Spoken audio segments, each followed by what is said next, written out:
प्रश्न नंबर 1। लेखक के पिताजी लेखक को पूजा में अपने साथ क्यों बैठाते थे? माता का आंचल जो पाठ है, जिसमें हमने पढ़ा है कि जो लेखक हैं उनके पिता के विषय में उन्होंने वहाँ पर जानकारी दी है कि किस तरह से वो ज़्यादा से ज़्यादा वक्त जो है अपने पिता के साथ व्यतीत किया करते थे। लेकिन पाठ के आखिर में उन्होंने बताया कि किस तरीके से कोई भी गहरी चोट पहुंचने पर या फिर डर लगने पर कैसे बच्चे जो हैं वो सीधा माँ के पास ही भागते हैं, जैसे लगता है कि वो ही इस वक्त अब उनकी रक्षा कर सकती हैं। तो लेखक जो हैं वो अपने पिता के साथ ज़्यादा से ज़्यादा वक्त बिताते थे, जिसमें से एक वक्त ये भी होता था कि पिता जो है उनको अपने साथ पूजा में बैठाया करते थे। तो वो क्या कारण था, क्यों बैठाते थे उनको अपने साथ?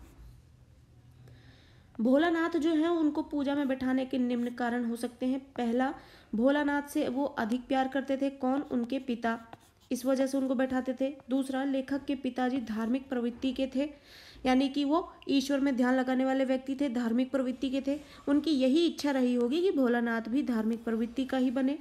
तीसरा, शिशु जो है वो शिशु भोलानाथ पर ईश्वर की कृपा जो है बरसती रहे।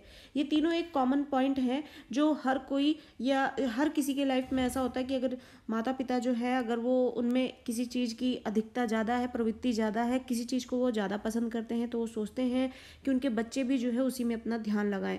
तो हो सकता हो कि ये तीन जो कॉमन कारण बनते हैं वही इनके कारण रहे हों, जिनकी वजह से लेखक के पिता जो हैं वो लेखक को पूजा में अपने साथ बिठाया करते थे। और उन्होंने किस तरीके से बताया था कि वो उनको तिलक करते थे और सारी प्रक्रिया उन्होंने बताई। ये पाठ को आप जरूर पढ़ें एक बार, प्रश्नों को समझने से पहले। जब आप पाठ को पढ़ लेंगे तो आपको प्रश्न भी बहुत अच्छी तरीके से समझ में आएंगे। सब कुछ बताया वहाँ पर लेखक ने कि किस तरीके से वो बच्चों के साथ खेलते थे, पिता के साथ खेलते थे, और फिर वो हर एक क्रियाकलाप में पिता के साथ खेलते थे। पिता भी जो है उनके साथ दोस्त की तरह ही रहा करते थे। तो जो लेखक हैं यानी भोलानाथ जो यहाँ पर चर्चा करते हैं अपनी, तो वो अपने पिता के साथ पूजा में इसलिए बैठा करते होंगे। प्रश्न नंबर 2, शिशु का नाम भोलानाथ कैसे पड़ा? अब जो लेखक है उनका नाम जो है वो भोलानाथ कैसे पड़ा? शिशु का मूल नाम यानी असली नाम तारकेश्वर नाथ था। अब जो लेखक है यहाँ पर जिनका नाम भोलानाथ बताया जा रहा है, वो तो सिर्फ घर में पुकारने के लिए प्रयोग किया जाता है, अन्यथा उनका जो असली नाम है वो क्या था? तारकेश्वर नाथ। तारकेश्वर के पिता जो हैं वो स्वयं भोलेनाथ अर्थात शिव के भक्त थे। यानी जो भोलेनाथ हैं उनके पिता जो हैं वो शिव के भक्त थे, तो उन्होंने अपने बेटे का नाम भी भोलेनाथ रखा। पहली बात तो शिव को हम भोलेनाथ बोलते भी हैं, और जो तारकेश्वर नाथ है वो भी शिव जी के लिए ही प्रयोग किया जाता है। तो कहीं ना कहीं इसमें जो पिता हैं उनकी धार्मिक प्रवृत्ति, जो भोलेनाथ की पूजा वो करते हैं, उनके नाम में भी झलकती हुई दिखाई देती है। अपने समीप बैठाकर वो शिशु के माथे पर भभूत लगाकर और त्रिपुंडाकार में तिलक लगाकर, भभूत क्या होती है? जब आप देखेंगे कि धूप बत्ती से जो राख तैयार होती है उससे तिलक किया जाता है, और उसके बाद पूजा पाठ में ही होता है, तो इस वजह से लोग उसको बहुत ही पवित्र और धार्मिक मानते हैं, तो भभूत से तिलक करते हैं। त्रिपुंडाकार यानी कि 3 आड़ी तिरछी रेखाएं जो होती हैं उस तरीके से माथे पर जब तिलक के रूप में लगाया जाता है तो त्रिपुंडाकार तिलक लगाते थे उनको अपने साथ बैठाकर पूजा में। फिर लंबी जटाओं वाले जो शिशु से कहने लगते कि बन गया भोलानाथ, तो और लंबी जटाओं वाले शिशु से भोलेनाथ को प्रिय थे, यानी कि भोलेनाथ की पूजा करते थे। भोलानाथ के पिता वो भोलेनाथ की पूजा करते थे, जिसकी वजह से उनके बेटे में, उनके नाम में उनकी वो झलक दिखती थी कि वो भोलेनाथ की पूजा करते हैं और ईश्वर के कितने समीप हैं। इसके कारण उनकी इस तरीके के जो क्रियाकलाप है उनमें वो चीज़ें दिखाई देती थी। साथ ही जो शिशु है उसकी लंबी लंबी जटाएं थीं, यानी बच्चे के लंबे बाल नहीं होते यूजुअली, तो लेकिन यहाँ पर शिशु भोलानाथ की जिसकी बात हो रही है उनकी लंबी जटाएं थी, किसकी तरह? भगवान शिव की तरह। तो हर एक चीज़ जो है वो यहाँ पर मैच कर रही है, जो पिता को ये महसूस करा रही है जैसे भोलेनाथ सामने साक्षात बैठे हों। फिर तारकेश्वर नाथ ना कहकर धीरे धीरे उसे भोलानाथ कहकर पुकारने लगे और फिर नाम हो गया भोलानाथ, और इस तरीके से उनका नाम भोलानाथ पड़ गया। कैसे? पिता अपने साथ शिशु भोलेनाथ को जो है अपने साथ पूजा वगैरह में बैठाते थे, उसकी लंबी जटाएं थी, फिर पिता जो है भभूत से उसके त्रिपुंडाकार तिलक लगाते थे, लंबी जटा होने की वजह से उनको एकदम भोलेनाथ की तरह लगते। फिर धीरे धीरे उन्होंने तारकेश्वर नाथ से उनको भोलानाथ कहना शुरू कर दिया और इस तरीके से उनका नाम भोलानाथ पड़ गया।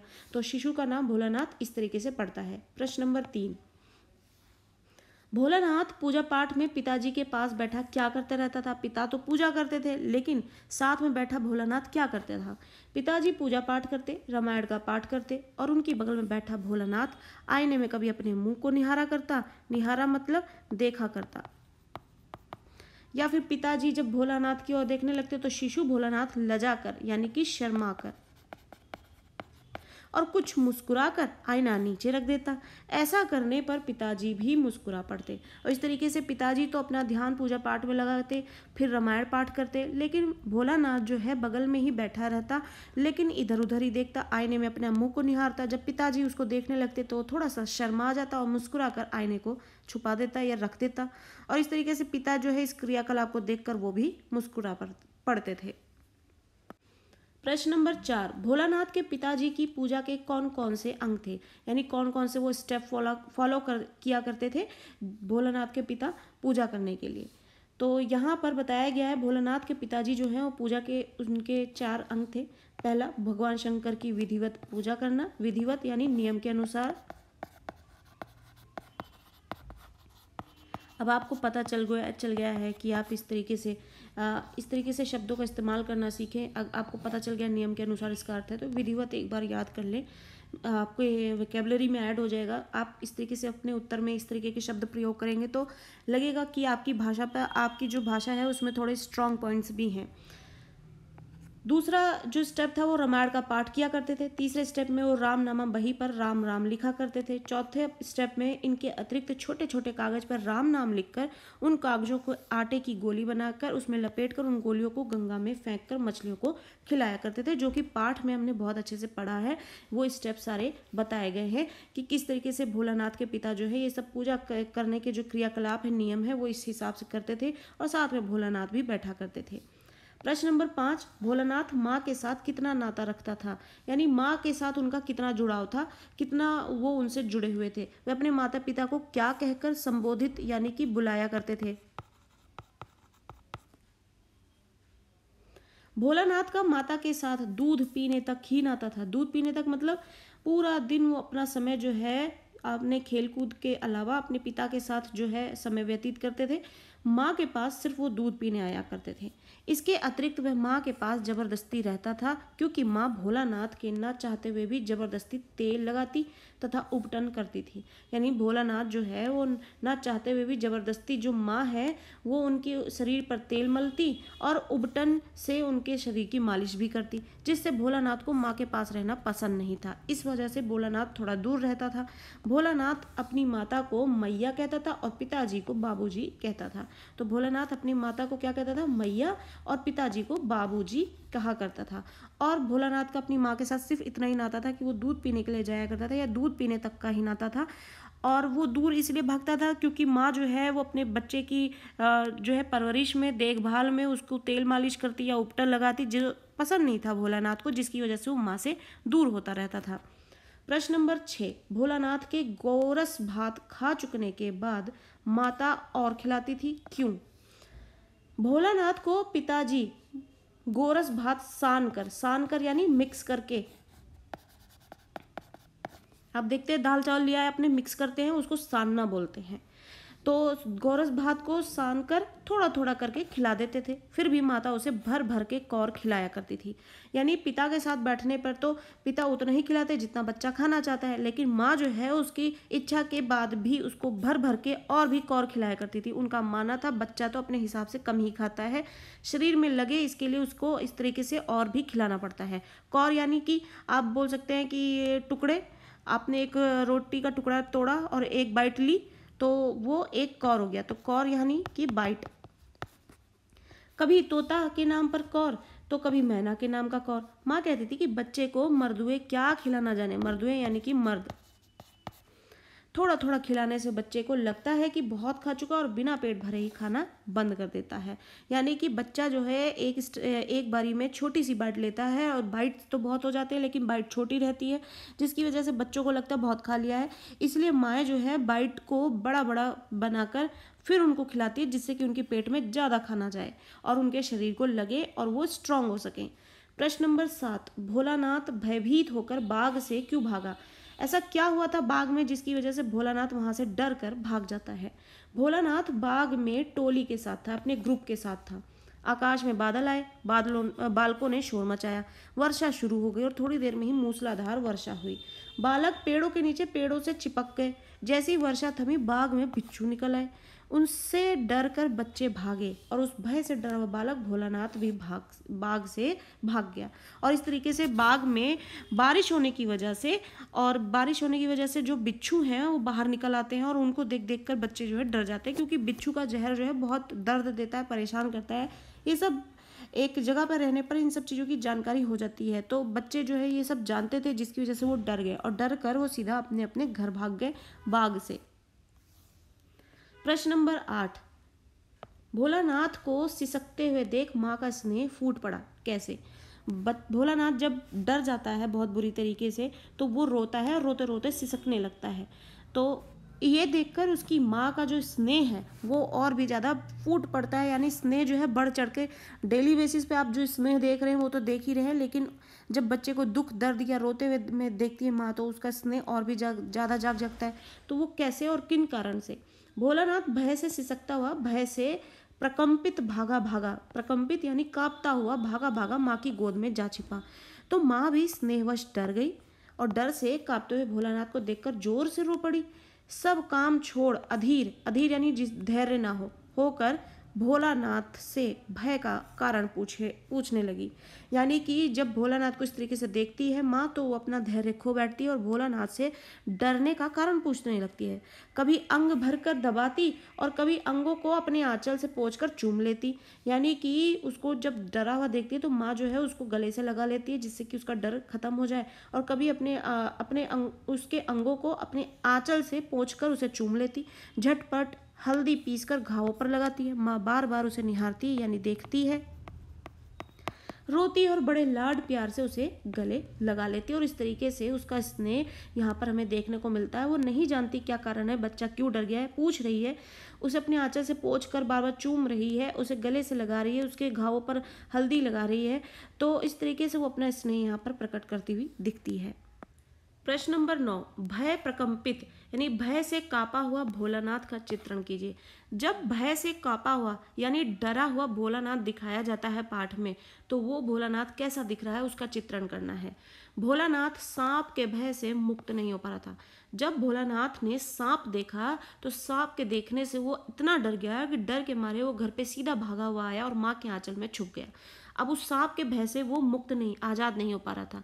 अपने हुक्का गुड़गुड़ाते पिताजी की पुकार को भी उसने अनसुनी कर वो घर के अंदर भागा। उसकी सिसकियां नहीं रुक रही थी, सां सां करते हुए माँ के आंचल में जा छिप रहा था। सारा शरीर उसका कांप रहा था, रोंगटे खड़े हो गए थे, आंखें खोलने पर भी नहीं खुल रही थी, वो इतना डर चुका था। तो इस तरीके से भोलानाथ जो है, डरा हुआ भोलानाथ इस तरीके का दिख रहा था। और इस तरीके का जो उसके क्रियाकलाप थे कि वो भोलानाथ जो है सांप के भय से डर गया, घर पे भागा हुआ आया तो पापा जो है, उसके पिता जो हैं वो हुक्का गुड़गुड़ा रहे थे, उसको आवाज़ लगाते हैं लेकिन वो उनकी बिल्कुल भी नहीं सुनता और सीधा अपनी माँ के पास जाता है, उनके आंचल में छुप जाता है। सारा शरीर उसका कांप रहा होता है, रोंगटे खड़े होते हैं और आँख खोलने पर भी उसकी नहीं खुल रही होती है। प्रश्न नंबर 10, लेखक किस घटना को याद करता है, किस घटना को याद कर कहता है कि वैसा घुड़मुहा आदमी हमने कभी नहीं देखा। घुड़मुहा मतलब घोड़े जैसे मुंह वाला आदमी हमने कभी नहीं देखा। ऐसा कौन सा सीन यहाँ पर लेखक ने हमें पाठ के अंदर बताया जिसमें लेखक है वो बता रहे याद करते हुए कि उन्होंने किसको ऐसा कहा था कि ऐसा घुड़मुहा आदमी हमने कभी नहीं देखा।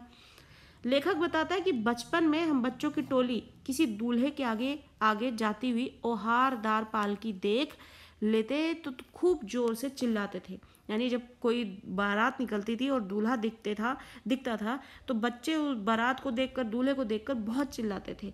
एक बार ऐसा करने पर एक बूढ़े वर ने, यानी एक बार ऐसी ही एक बारात जा रही थी, उसमें दूल्हे को देखा, दूल्हा जो है थोड़ा बूढ़ा था, तो बूढ़े वर ने बड़ी दूर तक खदेड़ कर ढेलों से मारा था। बच्चों ने उसको चिढ़ा दिया।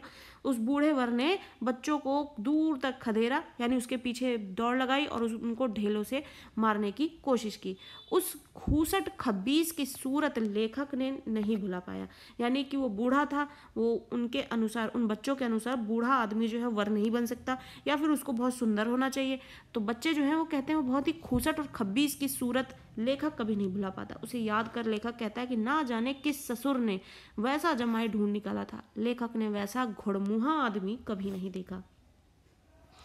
तो बच्चे जो हैं आज भी आप देखेंगे कि जब भी कोई बारात जाती है तो उसमें जो भी आप देखेंगे कि ढोलक वगैरह बजती है या फिर दूल्हा वगैरह देखकर बच्चे जो है बहुत फन करते हैं। उसी फन के मूड में होने की वजह से बच्चे जो हैं उस बारात में जाने वाले बूढ़े वर को देखकर उसको छेड़ देते हैं, उसको लिए उल्टी सीधी बातें कर देते हैं, जिसकी वजह से बूढ़ा वर जो है चिढ़ जाता है।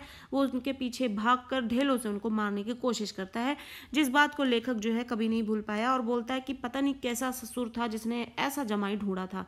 लेखक ने उसकी तरह कभी घुड़मुहा आदमी नहीं, घोड़े जैसे मुंह वाला, यानी घुड़मुहा कहने का मतलब है कि शक्ल सूरत उनके अनुसार अच्छी ना होना। प्रश्न नंबर 11, मूसन तिवारी ने बच्चों को क्यों खदेड़ा? खदेड़ा यानी कि उनके पीछे भागा। बच्चे बाग में खेल रहे थे, वर्षा हुई तो बाग में बिच्छू निकल आए और बच्चे डरकर भाग गए। संयोग से रास्ते में मूसन तिवारी मिल गए। बैजू ने उन्हें चिढ़ाया। मूसन तिवारी रास्ते में मिल गए तो उनके साथ ही जो बैजू था उन्होंने उनको चिढ़ाया। बुढ़वा बेईमान मांगे करेला का चोखा। बैजू के सुर में सबने सुर मिलाया, यानी बैजू ने पहले तो ये पंक्ति बोली और बूढ़े आदमी को चिढ़ाने की कोशिश की कि बूढ़ा बेईमान, बूढ़ा तो बड़ा बेईमान है जो मांगता है करेले का चोखा। बैजू के सुर में सबने सुर मिला दिया और चिल्लाना शुरू कर दिया। तब मूसन तिवारी ने बच्चों को खदेड़ा, और ये बात सुनकर जब मूसन तिवारी को अच्छा नहीं लगता है तो वो बच्चों को खदेड़ता है यानी उनके पीछे भागता है जोरों से उनको सबक सिखाने के लिए। प्रश्न नंबर 12, गुरुजी ने भोलानाथ की खबर क्यों ली? गुरुजी जो है वो भोलानाथ की खबर यानी कि उनको डांट डपट क्यों लगाते हैं, उनकी कौन सी हरकत या व्यवहार पर उनको वो डांटते हैं। मूसन तिवारी हमारे चिढ़ाने पर सीधे पाठशाला शिकायत करने चले गए। अभी हमने ये प्रश्न जो पढ़ा जिसमें मूसन तिवारी और बच्चों के बीच जो आप बोलेंगे कि वार्तालाप हुआ है या फिर उनके बीच में जो वाकया हुआ है जिसके कारण से मूसन तिवारी ने उन बच्चों को खदेड़ा, तो जब बच्चे पकड़ में नहीं आए तो मूसन तिवारी सीधे जो है पाठशाला पहुंच गए, उनके स्कूल पहुंच गए शिकायत करने के लिए। वहां से गुरुजी ने भोलानाथ और बैजू को पकड़ने के लिए 4 लड़के भेजे। जैसे ही हम घर पहुंचे वैसे ही चारों लड़के घर भी पहुंच गए। भोलानाथ को दबोच लिया, किंतु बैजू 9-2-11 हो गया। 9-2-11 यानी भाग गए और गुरुजी ने भोलानाथ की बहुत ढंग से खबर ली। और इस तरीके से गुरुजी जो है भोलानाथ की खबर इसलिए लेते हैं क्योंकि जो बैजू है उसने मूसन तिवारी को चिढ़ाया और मूसन तिवारी को चिढ़ाने पर बैजू ने जो बोला उसको पीछे से हर बच्चे ने दोहराया, तो भोलानाथ भी उसमें शामिल हो गया, जिसकी वजह से पाठशाला में शिकायत होने पर भोलानाथ जो है पकड़ में आ जाता है। प्रश्न नंबर 13, गुरुजी की फटकार से रोता हुआ बालक भोलानाथ यकायक कैसे चुप हो गया? यानी कि गुरुजी जब उसको फटकारते हैं, रोता है फिर भोलानाथ, फिर एकदम से वो चुप कैसे हो जाता है, क्यों हो जाता है? गुरुजी ने मूसन तिवारी को चिढ़ाने की सजा दी। यानी जो गुरु हैं उन्होंने मूसन तिवारी को चिढ़ाने की वजह से सजा दी। अब पिताजी को पता चला तो पाठशाला आ गए, गोद में उठाकर पुचकारने लगे, दुलारने लगे उन्हें। भोलानाथ ने रोते रोते पिताजी का कंधा आंसुओं से तर कर दिया, यानी कि आंसुओं से भोलानाथ ने अपने पिता का जो कंधा है उसे गीला कर दिया। घर जाते गीला करने का मतलब ये है कि इतना रोया, बहुत रोया वो कि उसने रोते रोते जो है अपने पिता का कंधा भी गीला कर दिया। घर जाते हुए रास्ते में साथियों का झुंड मिल गया, वो जोर जोर से नाच गा रहे थे। माई पकाई गरर गर पुआ, हम खाइब पुआ न खेलब जुआ। बालक भोलानाथ उन्हें देखकर यकायक रोना धोना भूल गया। क्या हुआ? गुरुजी ने डांटा या फिर मूसन तिवारी को चिढ़ाने की वजह से सजा मिली, ये सब भूल गया। पिताजी स्कूल में आए, ये सब भूल गया। फिर रास्ते में जब बच्चों की टोली को देखकर उन्होंने देखा कि वो मजे कर रहे हैं तो उस मजे को देखते हुए वो अपना रोना धोना सब भूल गया और हट करके यानी जिद करके बाबूजी की गोद से उतर गया और लड़कों की मंडली में मिलकर फिर वही तानसुर अलापने लगा। फिर वही चीज जिसके लिए उसने डांट खाई, उसकी वजह से फिर से वही चीज वो करने लग गया और इस तरीके से ये सब देखकर वो अपना रोना धोना सब भूल गया। प्रश्न नंबर 14, बाबूजी और गांव के लोगों ने ऐसा क्यों कहा कि लड़के और बंदर सचमुच पराई पीर नहीं समझते? गांव के लोग जो है वो अपने अनुभव के आधार पर ये कहते हैं कि बाबूजी और गांव के जो लोग हैं वो ये कहते हैं जो बच्चे होते हैं और बंदर होते हैं वो कभी किसी पराये की पीर को नहीं समझते। पराई मतलब पराया, पीर मतलब पीड़ा। वो किसी दूसरे की पीड़ा को नहीं समझते, बस वो तंग करते हैं। बंदरों को भी आपने देखा है, आप गांव वगैरह में जाओ कि आप पेड़ पौधे होंगे बगीचे में, वो उनके फल वगैरह तोड़ ताड़ के फेंक देंगे, छेड़ेंगे। बंदर भी जो है इस तरीके की। तो गांव वाले जो है अपने अनुभव के आधार पर कहते हैं जो लड़के होते हैं यानी बच्चे और जो बंदर होते हैं वो दूसरों की पीड़ा नहीं समझते, वो सिर्फ अपनी हरकत से लोगों को परेशान करते, तंग करते हैं। लड़कों की मंडली खेत में दाने चुग रही चिड़ियों के झुंड को देखकर उन्हें दौड़ दौड़ कर पकड़ने लगे। अब जो बच्चे हैं, अब यहाँ पर उनकी ये हरकत बताई जा रही है जिसकी वजह से जो गांव के लोग हैं वो ये बताते हैं कि लड़के और बंदर जो हैं वो सचमुच में पराये की पीर नहीं समझते। क्या कारण है इसके पीछे? जो लड़के हैं वो उनकी मंडली खेत में दाने चुग रही चिड़ियों के झुंड को देखकर उन्हें दौड़ दौड़ कर पकड़ते हैं, मगर एक भी चिड़िया हाथ नहीं आई। भोलानाथ खेत से अलग होकर गा रहा था, राम जी की चिड़ई, चिड़ई यानी चिड़िया,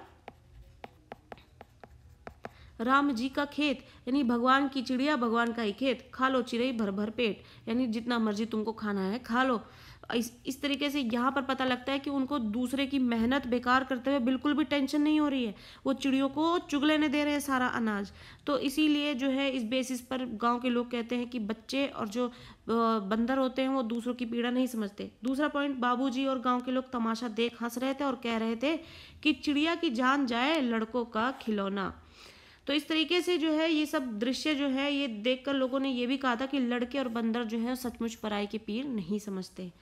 पाठ के आधार पर प्रश्न नंबर 15, पाठ के आधार पर बाल स्वभाव का वर्णन कीजिए। यानी बाल स्वभाव का मतलब क्या होता है? बाल मतलब बच्चे, स्वभाव मतलब स्वाभाविक यानी नेचुरली। जो बालक नेचुरली जो उनका स्वभाव होता है, अब आप स्वभाव को यहाँ पे दो तरीके से ले सकते हैं, एक नेचुरली जो स्वभाव होता है और दूसरा स्वभाव बिहेवियर आपका। तो वो जो बाल सुलभ आदतें होती हैं वो क्या है, वो यहाँ पर जो पाठ में बताई गई हैं वो हमें बताना है। बाल स्वभाव में कोई भी सुख दुख स्थायी नहीं होता, यानी बच्चा जो है वो नेचुरली ऐसे बिहेवियर का होता है कि एक पल में रोता है और एक पल में हंसता है, उनके पास कोई स्थायी इमोशन नहीं होता है। जिस तरीके से बड़े जो होते हैं अपने एक्सपीरियंस के आधार पर उनको अगर कोई चीज़ दुख होता है, परेशान होता है तो लंबे समय तक चलता है, सुख होता है तो लंबे समय तक चलता है, मतलब वो कुछ देर स्टे करता है। लेकिन बच्चों का है एक पल में सुखी एक पल में दुखी। बच्चे अपने मन के अनुकूल स्थितियों को देखकर बड़े से बड़े दुख को भूलकर सामान्य हो जाते हैं, जैसे कि भोलानाथ के साथ हुआ कि उनको गुरुजी ने इतना डांटा फटकारा, लेकिन वही चीज़ देखकर रास्ते में वो अपनी मंडली को मजे करते हुए जब देखते हैं, फन करते हुए देखते हैं, तो वो वहीं पे फिर जिद करके रुक जाते हैं और सारा रोना धोना भूल जाते हैं, जो कि रो धोकर उन्होंने अपने पिता का कंधा तक गीला कर दिया था, इतना रोए थे। और एकदम से उन बच्चों को देखकर वो अपना सारा दुख भूल जाते हैं। फिर उन्हें खेल प्रिय होते हैं, वे मात्र अनुकूल स्नेह को पहचानते हैं। भोलानाथ माता के उबटने पर सिसकता है, ऐसे ही गुरु के खबर लेने पर रोता है, परंतु तुरंत ही बालकों की टोली को देखकर उसके सिसकने में एकदम ठहराव यानी रुकावट आ जाती है और सामान्य हो जाता है। सामान्य होकर फिर खेलने में ऐसे मस्त हो जाता है कि लगता ही नहीं कि थोड़ी देर पहले कुछ हुआ हो। अतः बाल स्वभाव में अंतर्मन निर्द्वंद और निश्चल होता है। निर्द्वंद यानी बिना किसी द्वंद के, उलझन के होता है, बिना किसी उलझन के, और निश्चल होता है जिसमें कोई छल कपट नहीं होता। प्रश्न नंबर 16, माता का आंचल पाठ में माता पिता का बच्चे के प्रति जो वात्सल्य, वात्सल्य मतलब वो प्रेम जो माता पिता का अपने बच्चों के लिए होता है, उससे बच्चे में किन किन गुणों का विकास होगा। यानी माता पिता जो अपना प्रेम प्रकट करते हैं बच्चों के प्रति, इस पाठ के जरिए जो बताया गया, उससे बच्चों के अंदर किन किन गुणों का विकास होता है। पहला, पारिवारिक जुड़ाव, माता पिता द्वारा प्रकट किए गए वात्सल्य से बच्चे में परिवार के प्रति जुड़ाव बढ़ता है। उसकी यह भावना बढ़कर उसमें राष्ट्र से जुड़ाव भी उत्पन्न करती है। दूसरा पॉइंट, माता पिता से अटूट लगाव, अटूट यानी जो टूट ना सके, ऐसा प्रेम हो जाता है माता पिता के प्रति बच्चों का। माता पिता का जो वात्सल्य है बच्चे में माता पिता और परिवार के सदस्यों के प्रति अटूट लगाव पैदा करता है, जो बच्चे के नकारात्मक मूल्यों में कमी लाता है। नकारात्मक यानी बच्चे जो गलत आदतें सीखते हैं वो चीज़ें उनको कम कर देता है। तीसरा, सक्रिय सहभागिता यानी कि एक्टिवली पार्टिसिपेंट हो जाता है। माता पिता का वात्सल्य बच्चे में सक्रिय सहभागिता की भावना पैदा करता है, जिससे सामाजिक व राष्ट्रीय सद्भाव में वृद्धि होती है। सामाजिक यानी कि बच्चे में दूसरों से मिलने जुलने की जो प्रवृत्ति है, लोगों से कांटेक्ट बनाने की जो प्रवृत्ति, ये सब जो है डेवलप होती है। तो इस तरीके से वो बड़े लेवल पे जब पहुंचेगी तो राष्ट्रीय सद्भाव में भी वृद्धि करेगी। प्रश्न ऑप्शन यहाँ पर जो फोर्थ पॉइंट है कि संकुचित से व्यापक दृष्टिकोण। संकुचित यानी कि छोटी सोच से बड़ी सोच हो जाना, व्यापक मतलब बड़ा, संकुचित मतलब छोटा। तो या फिर दृष्टिकोण, देखने, किसी भी चीज़ को देखने और समझने का जो नजरिया छोटे से बड़ा हो जाता है। माता पिता का वात्सल्य बच्चों के संकुचित दृष्टिकोण को व्यापक दृष्टिकोण में बदल देता है, जिससे उनमें परहित यानी पराये का की मदद की भावना जो है वो पैदा होती है। तो इस तरीके से ये 4 पॉइंट है जो डेवलप होते हैं माता पिता द्वारा जो वात्सल्य प्रकट किया जाता है, उससे बच्चे जो है ये 4 पॉइंट्स अगर सीखते हैं तो ये उनके जीवन के लिए बहुत ही लाभकारी हो जाते हैं। प्रश्न नंबर 17, बाबूजी पूजा पाठ के बाद भोलानाथ को गंगा तक ले जाते और कई कामों में अपने साथ रखते। माता का आंचल पाठ के आधार पर बताइए कि इससे भोलानाथ के किन किन गुणों में प्रगाढ़ता यानी कि गहराई आएगी या और बढ़ेंगे भी। तो बाबूजी जो है अपने पूजा पाठ के जो भी काम होते हैं उसमें भोलानाथ को गंगा तक ले जाते थे, और भी कई काम है जो उसमें शामिल करते थे। इससे भोलानाथ में किन किन गुणों की बढ़ोतरी होगी। पहला ये कि जीव जंतुओं से लगाव होगा। गंगा में मछलियों को आटे की गोलियां खिलाने से भोलानाथ में जीव जंतुओं के प्रति लगाव पैदा होगा, जो कि हमने पढ़ा कि उनकी पूजा पाठ के क्रियाकलापों में से एक क्रियाकलाप है जहाँ भोलानाथ के पिता जो है वो मछलियों के लिए राम राम की पर्चियाँ बना के आटे की गोलियों में उसे शामिल करके उनको खिलाया करते थे। दूसरा, नदियों के प्रति आस्था भाव रखेंगे। भोलानाथ को पूजा के बाद गंगा तट पर ले जाने से नदियों के प्रति जो आस्था का भाव है वो पैदा होगा, और वो उनके संरक्षण के प्रति सजग भी होगा, यानी उसकी सुरक्षा के प्रति वो बड़ा होकर सजग भी होगा। तीसरा पॉइंट, पेड़ पौधों की महत्ता को स्वीकारेगा। बाबूजी द्वारा भोलानाथ को पेड़ की डाल पर बिठाकर झूला झुलाने से भोलानाथ में पेड़ पौधों की महत्वता को स्वीकारने का भाव प्रगाढ़ होगा।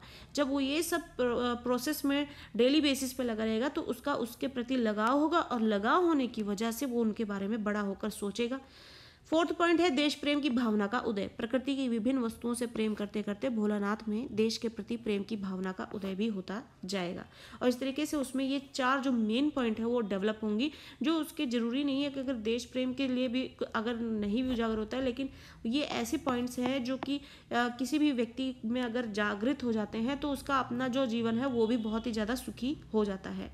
प्रश्न नंबर 18, भोलानाथ और उसके साथियों के जो खेल हैं आज के खेल और खेल सामग्री की अपेक्षा मूल्यों का विकास करने में अधिक समर्थ थे। माता का आंचल पाठ के आधार पर स्पष्ट कीजिए।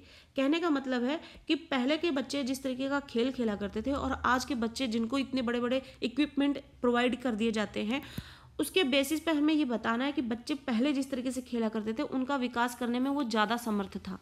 तो किस तरह से आज बच्चे अधिकांश खेल कमरों में रहकर खेलते हैं।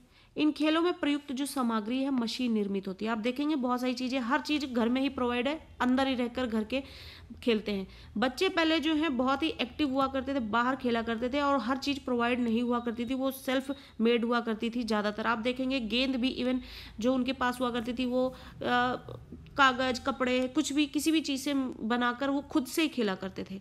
इसके विपरीत भोलानाथ के खेल खुले मैदानों में खेले जाते थे। इनमें पक्षियों का उड़ाना, खेती बाड़ी करना, बारात निकालना, भोज का प्रबंध करना आदि मुख्य कार्य थे।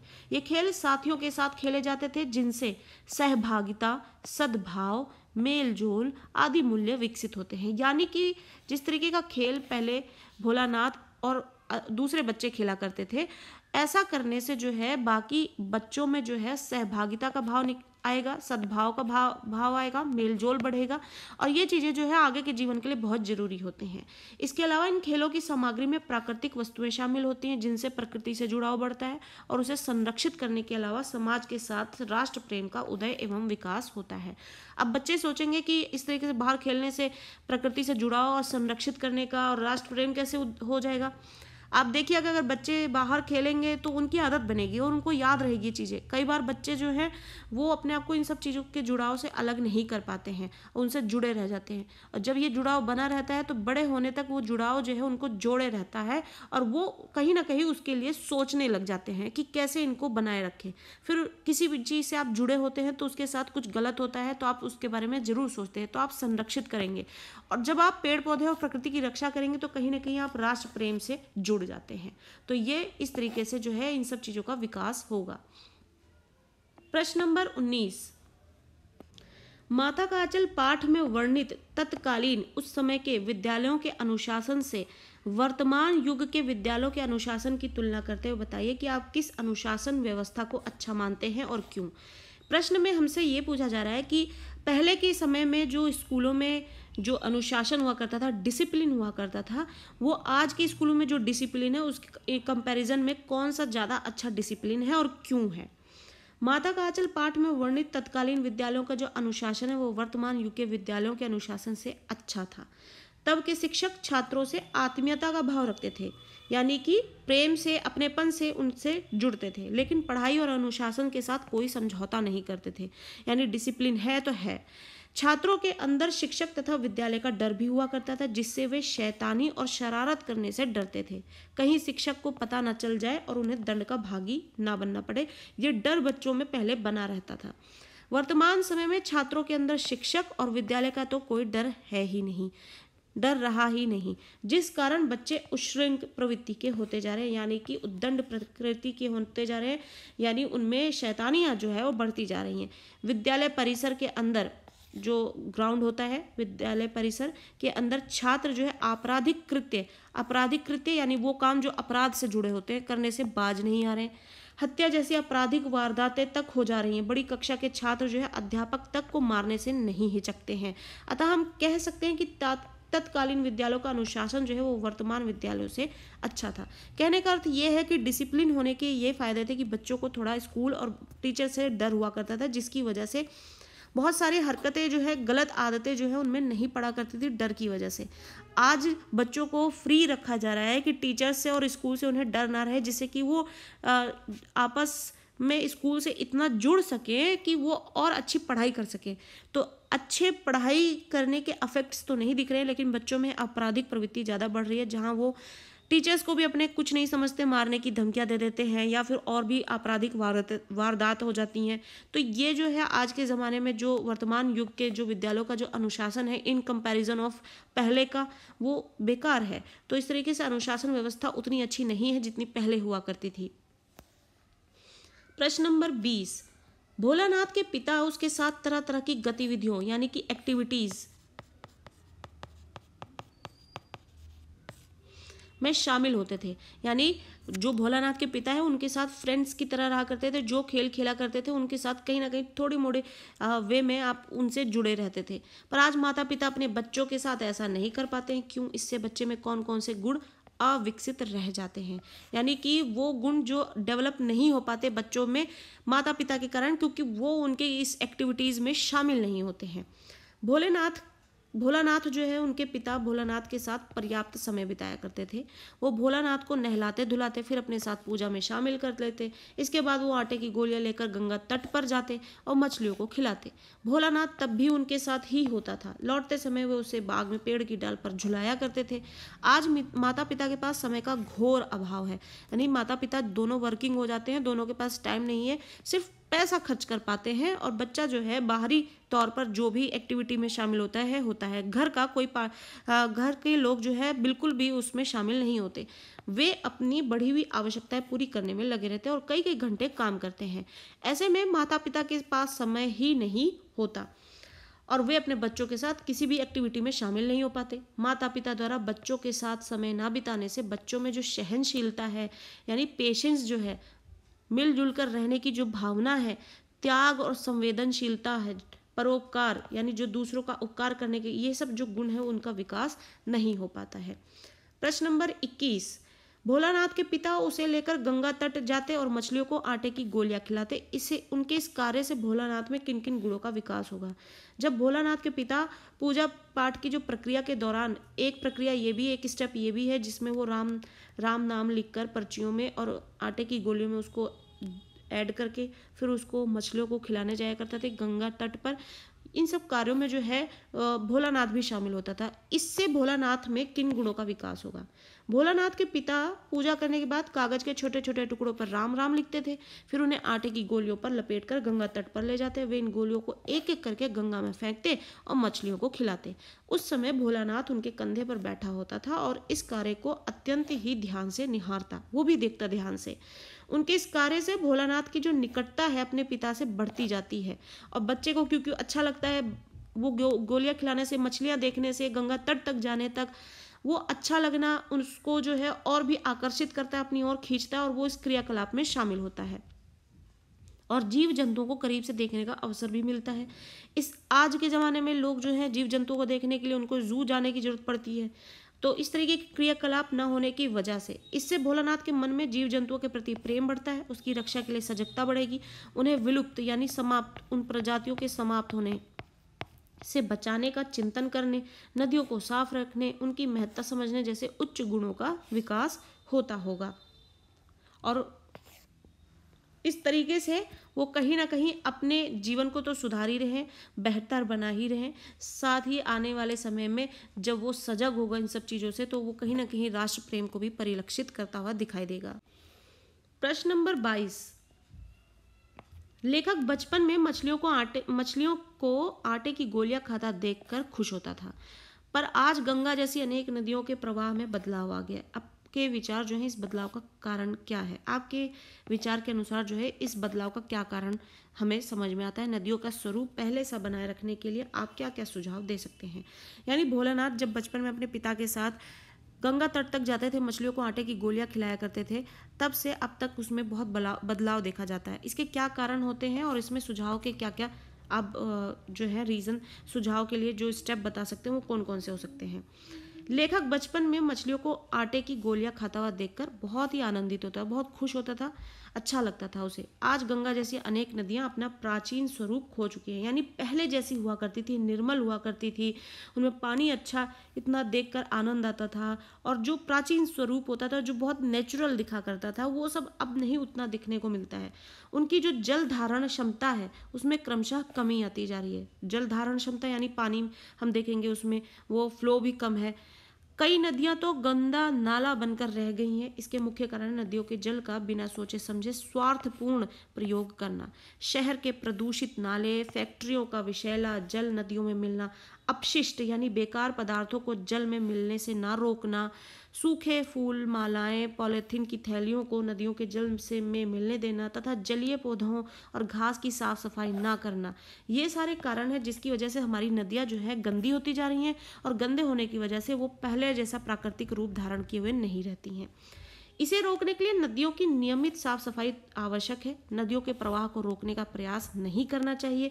नदियों के जल में दूषित एवं जहरीला पानी नहीं मिलने देना चाहिए ताकि मछलियों एवं अन्य जलीय जंतुओं, जल में रहने वाले जो जंतु हैं उनका जीवन जो है बचा रहे और इससे नदियों का भी मूल स्वरूप बचा रहेगा।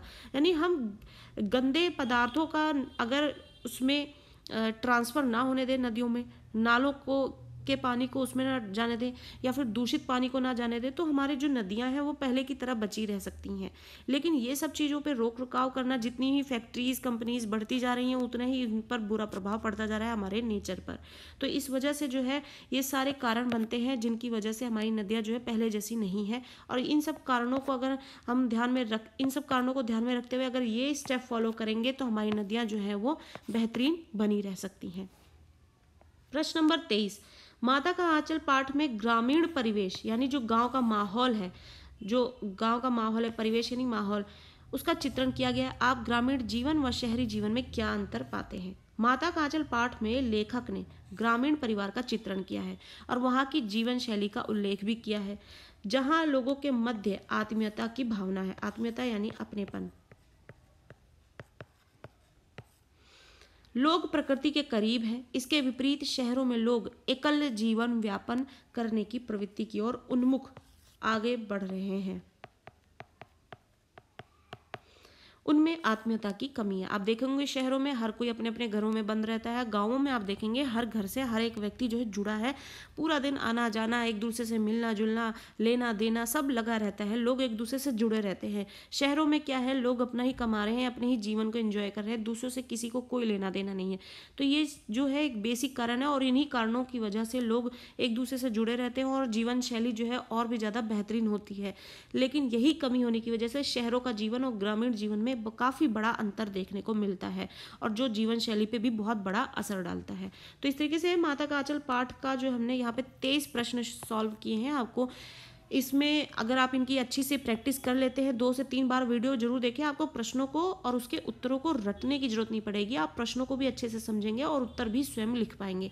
जरूर 1 से 2 बार इसकी प्रैक्टिस करें और इससे पहले बिल्कुल भी पाठ को पढ़ना और समझना ना छोड़ें, जो कि आपको चैनल पर पहले ही आपको मौजूद मिलेगी। पहले आप चैप्टर को समझें, उसके बाद क्वेश्चन आंसर यहाँ पर देखें।